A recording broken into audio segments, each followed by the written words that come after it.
Good morning, Tina Mitchell here, your local mortgage expert and your host of Coffee with the Superstar. My show is with real estate agents. It's where I interview the best of the industry so you can hear what they're doing and how they're doing it. And we come to the Superstar's office to invite you behind the scenes of their business. And this morning my superstar is Nicole Magina. Nicole, thank you so much for joining me this morning. Thank you. It's fun to be here. I know, excited to have a conversation with her as long as I've known her. All right, a little bit about Nicole. Nicole Magina is with Windermere. As a realtor for the past 23 years, Nicole loves what she does, the connection she makes, and the impact she's able to have in others' lives. Each transaction is an honor to be a part of for Nicole. She is also so grateful for her clients and the agents that she gets to work with each and every day. And yeah, Nicole, knowing you for so many years, I know that all of the introductions that you have mean a lot to you and is very special. Absolutely. Yeah. So what I always like to start out with asking Nicole is, what do you credit your success to? How have you been able to accomplish the business that you have for so many years consistently? You know, I think the biggest thing is I treat it like a business, which sounds funny, right? But it's that whole thing when you get into business for yourself, because we're really all self-employed. I work with Windermere, but we're all independent contractors. You start thinking, yay, I can do whatever I want, whenever I want, which is sometimes good and sometimes a little challenging. Yes. So I show up every day and I'm super systematized and structured, and I take really good care of my clients. Yeah. I really do believe that. I feel like I'm very fortunate to have the clients I do. Yeah. They're really great people. And that's really important as a real estate agent or as a mortgage professional or something to where you really don't have a boss. You are licensed and you hang your license at a company, but you're really all on your own to make your own decisions. But you have to run it like you would any other business. Absolutely. And it's not just coming in and having a good time in the office, but it's having a structure and a plan, something that you come in and follow every day. And yeah, we're definitely kindred spirits that way, because I know you're very systemized and tracking, and even systemized in the conversations that you're having. We were actually talking before we started this morning, and share about your seller's conversation. Oh, we were talking, so in addition to selling real estate, I also do some coaching and training for real estate agents, and I ended up teaching a class this year that was really successful and kind of funny in a way of, you know, this time last year was when the market shifted really hard, and it felt like it kind of came to a screeching halt.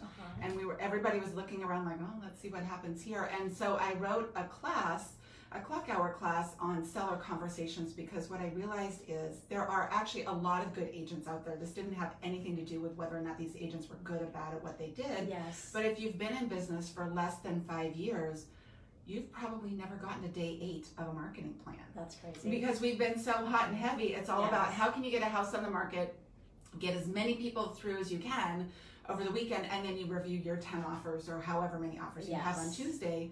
And then we got to the point where not only was that not happening, but now you have to have price reduction conversations, and you're actually negotiating. People are doing inspection contingencies, things that, you know, people had no idea how to deal with it. And so I put together this class to help agents, and as a result then their sellers, moving forward, so that they could be successful and help their seller have a good experience. Because I really do believe that your clients can love you regardless of the market time and regardless of the sales price. Yeah, and they love you when you give them the expert opinion and advice of what they need to do.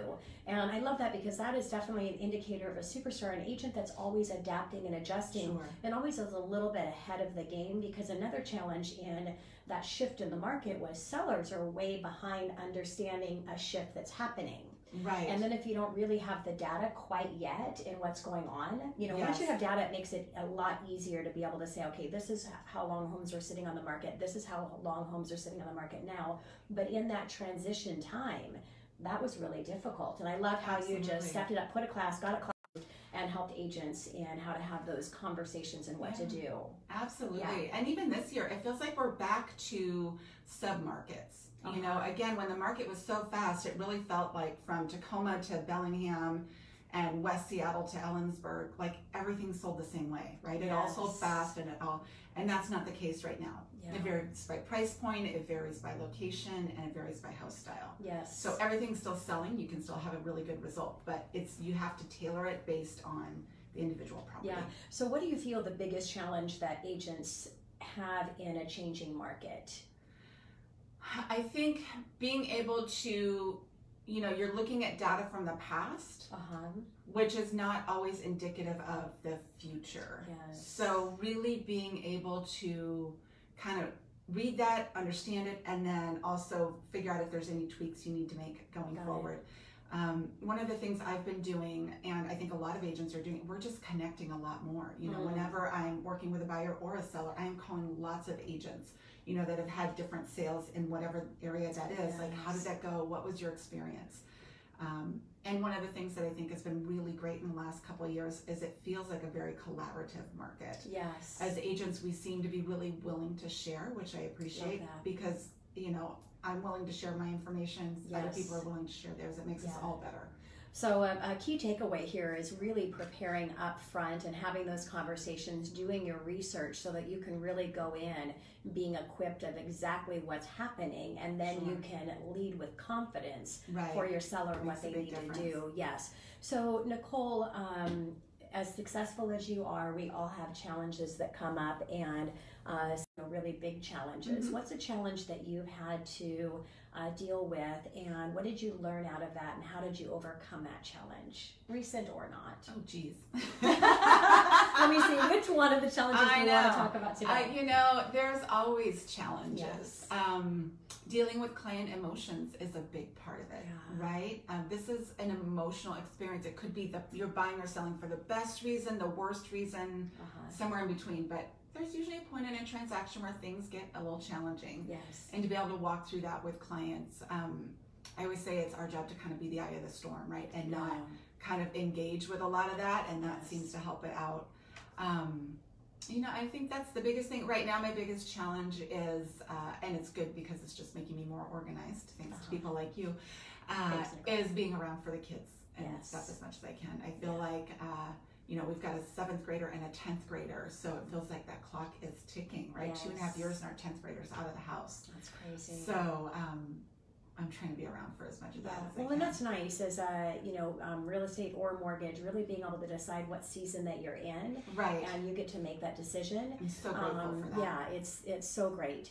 And I want to go back really quickly about the emotions, because I think it's really key as an entrepreneur in a business to where you're having conversations with people that are emotional. And buying a home, I can't think of anything else that would be more emotional than going through a divorce, but pretty close in buying a home. And really being able to come from a place of confidence in your message that you're delivering. And it's important as well to find out really what their why behind the purchase is. Absolutely. I always say that there's a really great formula that I do in any industry. There's know why they're doing what they're doing, so that you can share the risk if they don't, the benefit if they do, and then they're going to be all in on your call to action of what they need to do to be successful. Would you agree? Absolutely. That's a great way to put it. Yeah. So really dialing in, and you've got to start with yourself, that you've got a confident message so that you're leading again with that expert advice. So Nicole, I know that you do a lot of things in your marketing, and for agents that are listening today, whether they're new agents in the industry or they're seasoned agents trying to get to that next level of business, what's a marketing tip that you'd like to share? I think it's being consistent. Being consistent and focusing on connecting, whether it's print or I actually do a lot with social media. So I think it's, we all want there to be that one thing, right? Whether it's a social media post or a postcard or whatever. You send out your one thing and you get 15, clients out of it. That's not how it works. It's staying connected, telling your story, both business and professional. I think people want to know you and like you and trust you and know that you're confident and confident in your abilities as a real estate agent, but they also really want to connect with you as a person. They do. So whether it's a monthly postcard that I do or doing social media posts throughout the week, but I also think never underestimate the value of the telephone and face-to-face communication. I think we forget how powerful that is. And it's that one thing that we seem to be most resistant of for whatever reason. I'm the same way. When it's making phone calls or getting together with people, and then I make the phone call or get together with them, and it's always such an enjoyable experience. But I think to not forget and underestimate how powerful that is. Well, and it's more powerful now because it's so social media and face-to-face. Yeah. And so nothing should change around that. And, you know, whether when you're mailing, whether it's a handwritten card or it's a newsletter, they're not getting a lot of mail. Right. When you're calling, they're not getting a lot of calls. And so, yeah, it's really important. And I like when you were actually an inspiration to me. Well, first I want to step back because you talked about your clients wanted, it doesn't matter what business you're in. If you're in sales, you're connecting with people. They want to know about you professionally, and they want to know about you personally. They do, and I'm surprised how much they do. I know, but once you figure that out, it's like, oh my God, you're an inspiration for me. Is when I started doing. I was always about face-to-face and getting in front of people, and eventually you get to a point of time to where those one-on-ones, it doesn't really fit within the schedule. And I remember you were doing you were the guest speaker at Women's Council of Realtors, and you were talking about group activities. And I had a little bit of a light bulb, and I was like, you know what? I need to do more group activities. Oh, good. And what I found out is they get an invite to hang out with you personally, but when they get an invite, think about if you get invited over to a house for dinner, or if you get invited to a dinner party. Right. What's more fun when you get there? The dinner party is, because you're getting to mingle and meet other people, and now you're able to be that connector. And so thank you for that, Nicole. That's fun. That's great. Yeah. So for agents thinking about what to do after our time here today, what would be a call to action from you to help them continue to move forward in their business? I there and be in contact with as many people as you can, whether you're, and the great thing is speaking of the group activities, there's so many things going on. You don't even have to clean your house. You can just pick a couple and invite a few people to join you to whatever that event is, and it doesn't even have to be expensive. So I think to do that, and just really, I can't encourage people enough to pick up the phone. I was actually in a class 2 weeks ago, and they had some of the latest stats that said millennials, who we always assume are super techie, and they are, but they actually prefer the live and the face-to-face. Think about it, how often, especially like scheduling is the worst, right? If you're trying to do that digitally, whether it's text or email, it can take a whole day and like 15 back and forth when you're just trying to set a time to get together for a meeting. Whereas if you just pick up the phone, it's like 30 seconds and you have it handled. Right? It actually frees up so much more time, and then there's something about that connection. Exactly. And the reason they say that because I heard Chelsea with Women's Council did a little inspirational break, and she talked about when us older people think that they don't want that, but the reality is bad because they're missing that. Right. They're not used to having all of that. So we're thinking it's a burden when the reality is it's a blessing. Absolutely. When they get that. So there is nobody that's going to say that they don't want that personal phone call. No. You know? If anything, they'll just be a little shortened and they're off in 15 seconds instead of 30. And I always say stop the, you're talking about text and all that back and forth, and whether it's text or email, I say stop the madness. If they don't understand what you're saying, then stop and say, hey, I'll just give you a call. Absolutely. And give you clarification instead of that constant back and forth via text or Yeah.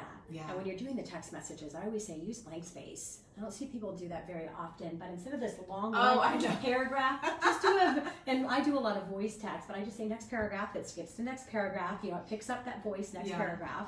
But so it makes it a little bit easier to read. So let's talk a little bit about, you said you've got the two boys, and so what's important to you outside of business? Why do you do what you do here? Really to spend time with the boys. And my husband, Gary, they're big baseball players, so we do a lot of that. We're big believers in experiences versus stuff, so the more we can travel and go do different adventures for them, I feel so fortunate to have this business and this career. This is one of I think real estate is something you kind of fall into. Yeah, talk about how you got into real estate. Okay, I don't know that anybody is, waking up thinking, oh, I want to be a real estate agent at 5 years old. I actually have a degree in nutrition and chemistry. I was all set to go to Bastyr for naturopathic medicine. And got accepted, and then decided it's something I'm still very personally interested in, but was not compelled to professionally work 4 or 5 or 6 years of medical school for. And right about that time, my parents were selling their house, and the agent who sold it said, "Hey, you should be a real estate agent." I was like, "Well, I got nothing else going. Why not?" And I remember asking my dad, because I was pretty young. I was in my 20s, and I was so nervous. I said, "Dad, what? Like, this is, I come from like kind of engineer mindset background. So the whole idea of going into like a service-based business or sales, I mean, this is not in our wheelhouse in our home, right?" And so I remember asking my dad, I was like, "Dad, what if I don't like it?" He goes, "If you don't like it, you quit." I thought at that point in my life, right? So I was really young, and I didn't have a lot going on, and now I feel so fortunate every day. 23 years So later. this is where I ended up. Exactly. So let's talk about your radio show, because I've always looked at you as a connector. Thank you. Really good at connecting people together. So let's talk about what you do on your radio show. Yes, I have a weekly radio show. I have to admit, after 23 years, I was feeling a little burnt out on the marketing of, okay, what do I do? And so I started this radio show that is, the whole premise is that buying and selling real estate is about more than bedrooms and baths. Yes. It's not about square footage. It's about the community, the neighborhood, the people, and the businesses that make it a really amazing place to live. Yes. And so each week I interview somebody that kind of fits that bill. And we've had all kinds of people on. Business people, event planners, and so the goal is to each week introduce people to somebody or someone that maybe they didn't know about that would be something neat that they could know about or something they could go do. And that's been really such a fun way to connect with more people, and then to share that with everybody else has been wonderful. I've had more than one person, a couple people that are related to do or wanted to do a date night, and so we listened to your radio show, and we found out where to go, or we found this resource, and we've planned birthday parties based on your videos and the radio show. So and your name of your show is the 425 Show, because we live in the 425. We love the 206ers and everybody else as well, but it's called the 425 Show because I'm here on the east side. And it's on 1150 AM KKNW. It is. And when can they catch your show? It is 9:30 to 10 on Tuesday mornings. You can also catch it on iTunes. We have it we upload it as a podcast, and we do a Facebook. You can see all the behind the scenes antics. And think about that, especially for a real estate agent, more so than someone like me as a mortgage professional, because you are to know about the community. So think about the community that you put a lot of focus on.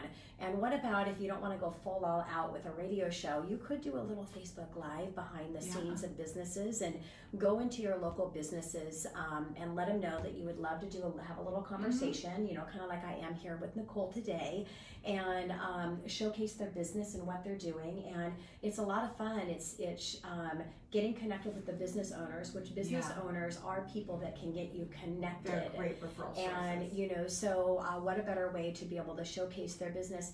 And for your clients, just like Nicole says, when clients are thinking about, hey, where do we want to go for date night? Well, what did Nicole say on 425?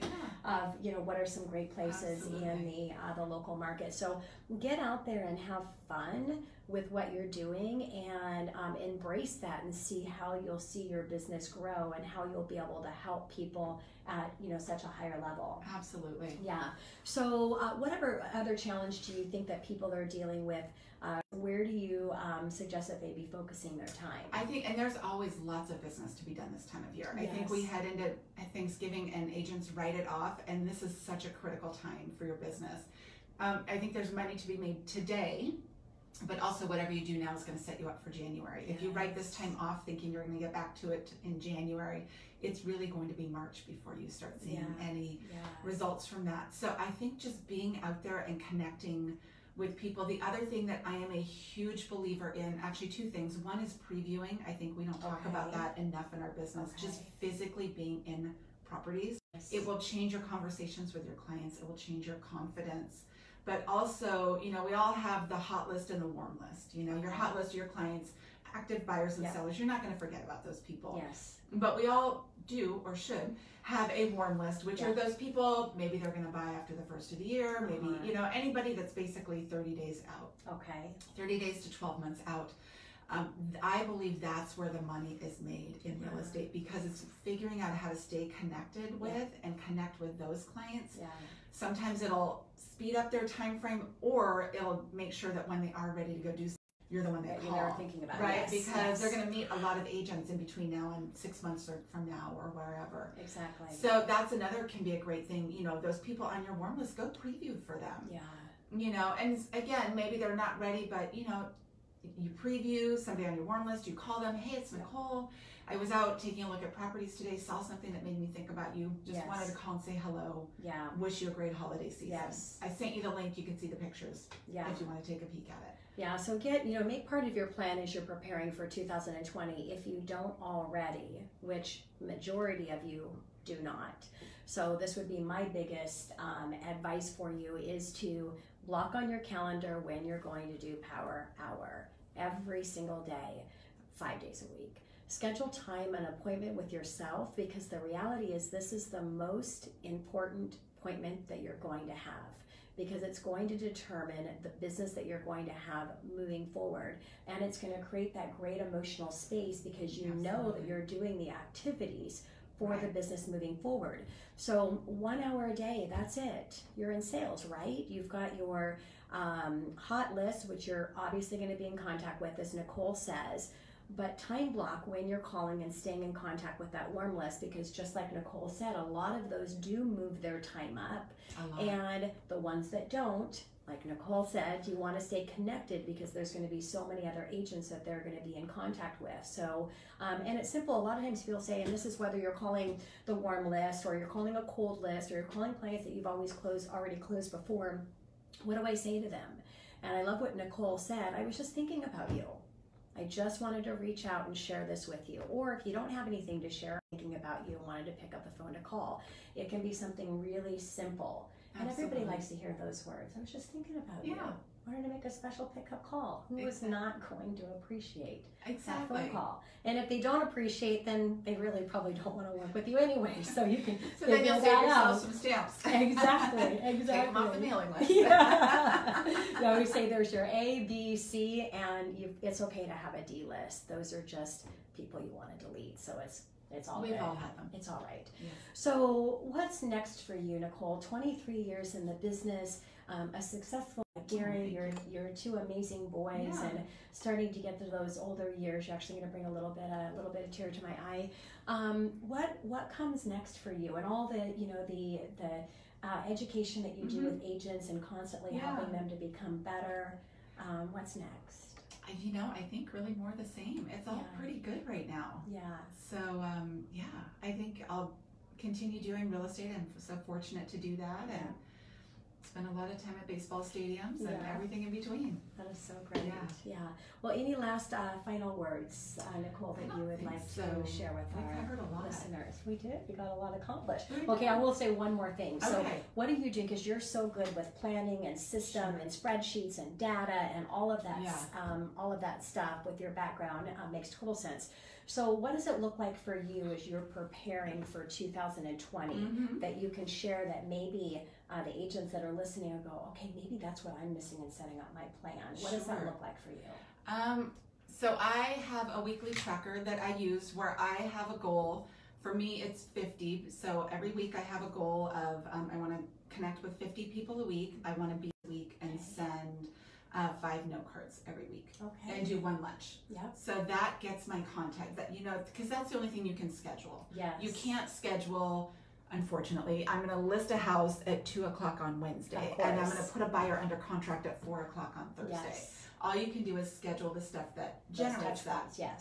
And I keep it old school. I have a printout because if I do that digitally, I will conveniently never go to that page. All right. So you know yourself, which is good. And I am a big believer in every Monday I sit down. That sounds great, right? To have this list, this checklist. I found that if I am trying to fill that in on the fly every week, it doesn't happen. So every Monday I sit down, and back to the sports analogies of there's offensive and defensive time. You actually make your money on defense or on offense, right? It's easy to spend your time on defense, like kind of playing whack-a-mole with whatever urgent thing is coming up. And that's important, but offense, being that proactive person that reaches out, that's where you make your money. So I will sit down on Monday or Sunday night and plan, okay, for these 50 contacts, who do I want that to be? And I'll list them out so that I know going into my week who I want to connect with, rather than waking up every day. Because if I do that, then it gets to Friday at about 3 and I decide, So you just heard her say she blocks on her calendar every Monday that she's going to put the plan together, who she's going to call, so she's going to make those calls. So think about that and what your plan looks like. I call my 525 plan. I do 5 phone calls, which are attached with 5 emails. So I'm doing a really short conversation. Oh, by the way, all the details are in my email. 5 handwritten cards, 5 social media touches, and 5 face-to-face. Now, not 5 one-on-one face-to-face, but at least 25 over the week, and that comes with together. So think about what that looks like for you. Put your plan together. And start from the income that you want to make. I think that's always best. Would you agree, Nicole? You start from the top of how much money you want to make, and then you break that down of, what you're doing right now, what's your average price that you have, how much is the average commission that you make after paying all of the expenses that you need to pay, how many people do you need to contact. You should be able to have data to see what your conversion is. If you don't work on this year, so you can get better at putting your plan together next year. And then when you take a look at it and it doesn't add up, you can figure out where you want to adjust. Do you want to increase your price point? Because that was quite a few years ago, is instead of looking at doing more business, but increasing the price point that you had. So it's fun when you have that data, because you can kind of play around with it to ultimately get to that end goal, which is how much money do you want to take home at the end of the year when it's all said and done. So make it fun. Schedule an entire day with yourself, which I call on time, where you're just working on your business, creating your new ideas. Go in with a game changer marketing idea, one game changer, and make a commitment that you're going to work it for the year. Give it an entire year to. It's okay if it doesn't work. There'll be something good that comes out of it, and business will generate. But so think about what that looks like for you, because in that you can really have that vision of the entire business that's been planned out for you. Then it's fun. And then it makes it so much fun. Well, Nicole, thank you so much for allowing me to interview you and sharing your wealth of information with our other agent listeners. Thank you. Thanks for having me. And thank you guys for being here. Thanks for listening to Coffee with a Superstar. Look forward to seeing you on our Facebook Live next Monday with a new superstar. Make it a great day.